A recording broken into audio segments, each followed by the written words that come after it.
কমলা টাওয়ারের নিচ তলায় আগুন লেগেছে। নিয়ন্ত্রণে কাজ করছে ফায়ার সার্ভিসের 14টি ইউনিট। এ নিয়ে জানাতে যুক্ত হচ্ছেন আরিফ হোসেন। চলে যাচ্ছে সেখানে। আরিফ, ফায়ার সার্ভিস তো আগুন নেভানোর চেষ্টা করেই যাচ্ছে, কিন্তু আগুন কিভাবে লেগেছে সেই তথ্য কি জানতে পেরেছেন কিনা জানাবেন।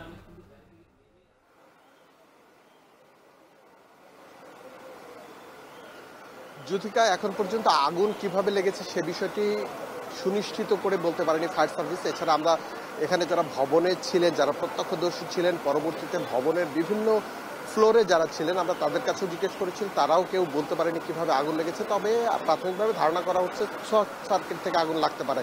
আমি যদি আপনাকে দেখাই যে আমার পেছনে এখন পর্যন্ত 7 ঘন্টার বেশি সময় অতিবাহিত হয়ে গেছে, কিন্তু আগুন নেভার যে বিষয়টি সেটির নাম নাই। এর পেছনের কারণ হিসেবে বলছেন ফায়ার সার্ভিস, এই যে 12 তলার ভবনটি রয়েছে, এই 12 তলা ভবনটির কিন্তু অনেক বড়। এখানে আরো মোট 8টি ভবনের সংমিশ্রণে এই ভবনটি তৈরি এবং এখানে প্রায় 1000-এর মতো পরিবার রয়েছে।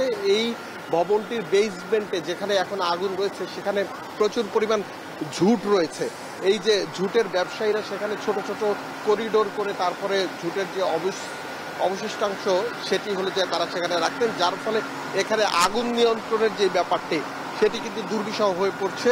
ফায়ার সার্ভিসের কারণে তারা নিরলস চেষ্টা করছেন। 14টি ইউনিট প্রায় ইতিমধ্যেই 7 ঘন্টা অতিবাহিত হয়ে গেছে। 7 ঘন্টার বেশি সময় ধরে তারা চেষ্টা করে যাচ্ছেন। আপনি দেখতে পাচ্ছেন আগুনের ধোঁয়ার যে কুণ্ডলী, এই কুণ্ডলী কিন্তু এখনো বের হচ্ছে। ফায়ার সার্ভিসের 161 জন চেষ্টা করছেন। তবে ফায়ার সার্ভিসের যিনি অপারেশন হেড ছিলেন তাজুল ইসলাম, তিনি আমাদেরকে একটি বিষয় জানিয়েছেন যে এই আগুনকে নিয়ন্ত্রণে নিতে তাদের বেগ পেতে হচ্ছে। পেছনের কারণ হিসেবে বলছেন বিল্ডিং কোড না মেনে এই ভবনটি তৈরি হয়েছে, যার ফলে আগুন কিন্তু কোনোভাবে নিচে না, এক জায়গায় নিভলো আর এক জায়গা থেকে আগুন ধরে যাচ্ছে। ভেতরে প্রচুর পরিমাণে ঝুটের বস্তা থাকার কারণে আগুনের যেই পানি দিচ্ছেন ফায়ার সার্ভিস সেটিও সঠিক জায়গায় গিয়ে পড়ছে কিনা তা নিয়ে সন্দেহ রয়েছে। ইতিমধ্যেই এই যে কেরানীগঞ্জ উপজেলা পরিষদের পক্ষ থেকে এখানে 5 সদস্যের একটি তদন্ত কমিটি গঠন করা হয়েছে। সেই তদন্ত কমিটি এসে দেখবেন কেন কি কারণে আগুন লেগেছে এবং এর পেছনের কারণ অনুসন্ধান করবেন।